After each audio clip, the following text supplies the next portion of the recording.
Phone की घंटी तो सुनी, मगर आलस की वजह से रजाई में ही लेटे रहे। उसके पति राहुल को आखिर उठना ही पड़ा। दूसरे कमरे में पड़े फोन की घंटी बजती ही जा रही थी। इतनी सुबह कौन हो सकता है? सोने भी नहीं देता। इस चिड़चिड़ाहट में उसने फोन उठाया। हेलो, कौन?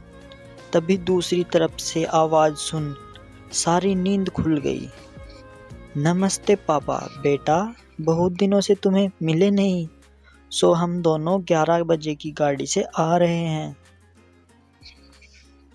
यह सुनकर राहुल, दोपहर का खाना साथ में खाकर हम 4 बजे की गाड़ी से वापस लौट जाएंगे, उन्होंने बोला।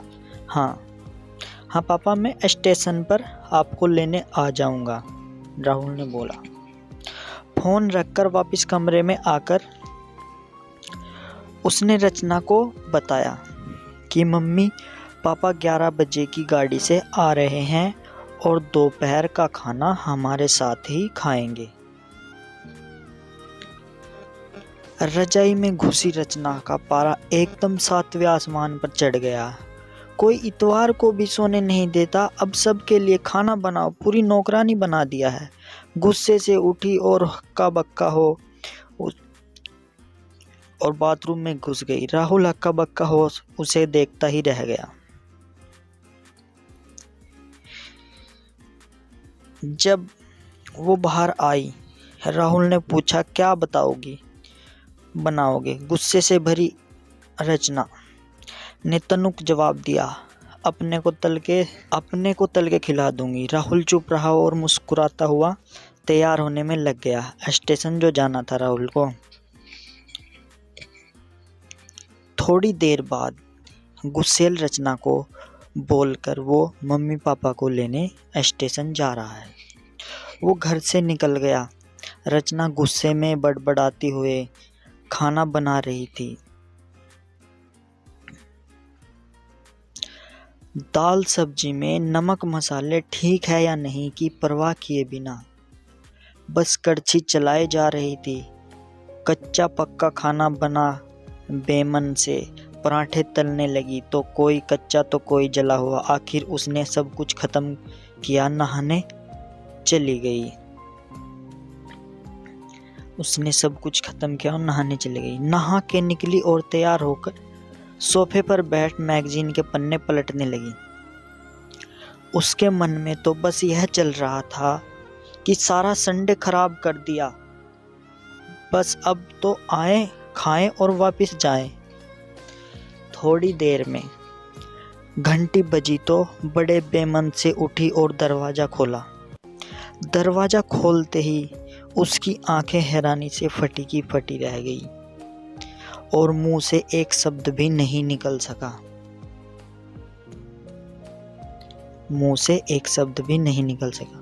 सामने राहुल के नहीं, उसके अपने मम्मी पापा खड़े थे, जिन्हें राहुल स्टेशन से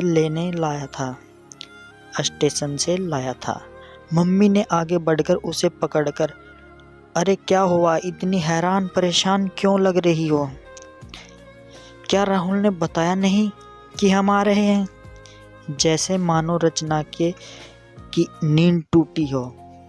नहीं मम्मी, इन्होंने तो बताया था, पर चलो आप अंदर आओ।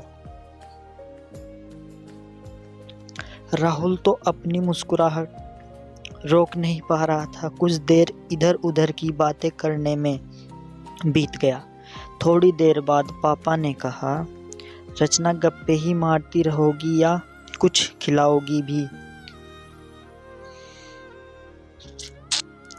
यह सुनकर रचना को मानो सांप सूंघ गया हो। क्या करती बेचारी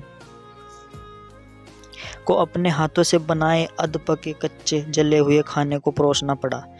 मम्मी पापा खाना तो खा रहे थे, मगर उनकी आंखों में एक प्रश्न था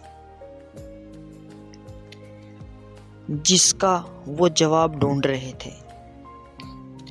आखिर इतना स्वादिष्ट खाना बनाने वाली उनकी बेटी आज उन्हें कैसा खाना खिला रही है। रचना बस मुंह नीचे किए बैठी हुई खाना खा रही थी। मम्मी पापा से आंख मिलाने की उसकी हिम्मत नहीं हो रही थी। खाना खत्म कर सब ड्राइंग रूम में आ बैठे। राहुल कुछ काम है, अभी आता हूँ कहकर थोड़ी देर के लिए बाहर निकल गया।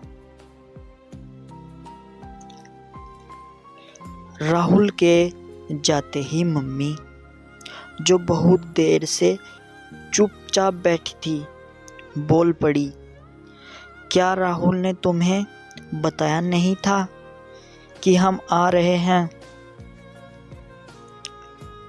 तो अचानक रचना के मुंह से निकल गया कि उसने सिर्फ यह कहा था कि मम्मी पापा लंच पर आ रहे हैं। मैं समझी उसके मम्मी पापा आ रहे हैं। फिर क्या था? रचना की मम्मी को समझते देर नहीं लगी कि ये मामला है क्या। बहुत दुखी मन से उन्होंने रचना को समझाया, बेटी हम हो या उसके मम्मी पापा, तुम्हें तो बराबर का सम्मान करना चाहिए। मम्मी पापा क्या कोई भी घर आए तो खुशी खुशी अपनी हैसियत के अनुसार, अपनी हैसियत के मुताबिक उसकी सेवा करो। बेटा, जितना किसी को सम्मान दोगे उतना तुम्हें ही प्यार और इज्जत मिलेगी। जैसे राहुल हमारी इज्जत करता है, उसी तरह तुम्हें भी उसके माता पिता और संबंधियों की इज्जत करनी चाहिए। रिश्ता कोई भी हो, हमारा या उसका, कभी फर्क नहीं करना बेटा। रचना की आंखों में आंसू आ गए और अपने को शर्मिंदा महसूस करने लगी। उसने मम्मी को वचन दिया कि आज के बाद फिर ऐसा कभी नहीं होगा।